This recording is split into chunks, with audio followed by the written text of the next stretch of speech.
ನೀರಾವರಿ ಮಿನಿಸ್ಟರ್, ಗ್ರಾಮೀಣಾಭಿವೃದ್ಧಿ minister, panchayat raj minister, ಮತ್ತೇನದ ಏನ್ರಿ MI ಮಿನಿಸ್ಟರ್, ಮತ್ತೇನದ ಹೆಲ್ತ್ ಮಿನಿಸ್ಟರ್, ಮತ್ತೇನದ ಸ್ಲಮ್ ಬೋರ್ಡ್ ಮಿನಿಸ್ಟರ್, ಮತ್ತು ಇದು ಪೌರಾಡಳಿತ ಮಿನಿಸ್ಟರ್. ಒಟ್ಟು ಎಷ್ಟು ಹಣ ಬರ್ಬೇಕು ಸರ್ ತಮಗೆ? 32,000 ಕೋಟಿ ಬರ್ಬೇಕು ನಮ್ಮ ಟೋಟಲ್ ಎಲ್ಲ ಡಿಪಾರ್ಟ್ಮೆಂಟ್ ಕಲ್ತು 32,000 ಕೋಟಿ. ಎಷ್ಟು ಕೊಟ್ಟಿದ್ದಾರೆ ಈಗ? ಬರೀ ಜ್ಯೇಷ್ಠತೆ ಆಧಾರದ ಮೇಲೆ ಕೊಟ್ಟಿರ್ತೀವಿ. ನಮ್ಮ ಡಿಮಾಂಡ್ ಜ್ಯೇಷ್ಠತೆ ಕೊಟ್ಟಿದ್ರೆ ನಾವು ಬಿಡಂಗಿಲ್ಲ. ಅವ್ರು ಏನು ಅಂದ್ರೆ ಮಿನಿಸ್ಟರ್ಗೆ ಭೇಟಿ ಆಗಲಿಲ್ಲ ನಾವು. ಇವ್ರು ಆಫೀಸರ್ ಹೇಳ್ತಾರೆ ಸರ್ ಅವರೇ ಲಿಸ್ಟ್ ಮಾಡ್ರೆ ಅವ್ರು ಹೇಳಿದವ್ರು ನಾವು ಕೊಡ್ತೇವೆ, ನಮ್ಮ ಕೈಗೆ ಏನೂ ಇಲ್ಲ. ಅವ್ರು ಯಾರಿಗೆ ಹೇಳ್ತಾ ಅವ್ರಿಗೆ ಕೊಡ್ತೇವೆ.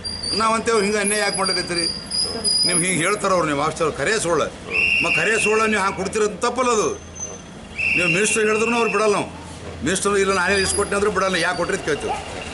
ಏನು ಆಧಾರ ಮೇಲೆ ಕೊಟ್ರಿ? ಒಂದು ವಾರ ಗಡುವು ಎಲ್ಲ 7 ಮಂದಿ ಇವ್ರಿಗೆ ಏನು ಲೆಟರ್ ಸಿಕ್ಕದಿಲ್ಲ ನಮ್ಮ ಕೈದಾಗ. ಈಗ ಅವ್ರು 7 ಮಂದಿ ಬರ್ಬೇಕು ಕರೆಕ್ಟ್ ಅದ. ನಾವು ಏನು ಬರ್ದೀವತ್ತೆ ಅಂತಂದ್ರೆ ಏನೋ ಸರ್ ನಿಮ್ಮ ಡಿಪಾರ್ಟ್ಮೆಂಟ್ದಾಗ ನಿಮ್ಮ ಹೆಸರು ಹಿಂಗೆ ಹೇಳ್ತಾ ಇದ್ದಾರೆ, ಏನೇ ಕೊಡ್ಬೇಕಾದ್ರೂ ಅವ್ರಲ್ಲಿಂದೇ ಕೊಡ್ಲಿಕ್ಕತ್ತೀವಿ. ನ್ಯಾಯಬದ್ಧ ಅನ್ಯಾಯವಾಗಿ ಕೊಡ್ಲಿಕ್ಕತ್ತೀರಿ ನೀವು, ಏನು ಇದು ಸರಿ ಅಲ್ಲ ಅಂತ ಆಫೀಸರ್ ಕೇಳಿದಾಗ ಸರ್ ನಮ್ಮ ಕೈಗೆ ಏನಿಲ್ಲ ಮಿನಿಸ್ಟ್ರಿ ಹೇರಂತ ಅವ್ರು ಹೇಳ್ತಾ ಇದ್ದಾರೆ. ಅದು ನಿಮ್ಗೆ ಗಮನ ತರಲಿಕ್ಕತ್ತಿದ್ದೆವು. ಅವ್ರಿಗೆ ನಮ್ಗೆ ಸಮಕ್ಷಮ ಕರೆದು ಕೇಳಕ್ಕೆ ಇದು ಕ್ಲಿಯರ್ ಮಾಡಿದ್ರೆ ಸರ್ ನಿಮ್ಗೆ ಒಳ್ಳೇದು, ನಮಗೆ ಒಳ್ಳೇದು.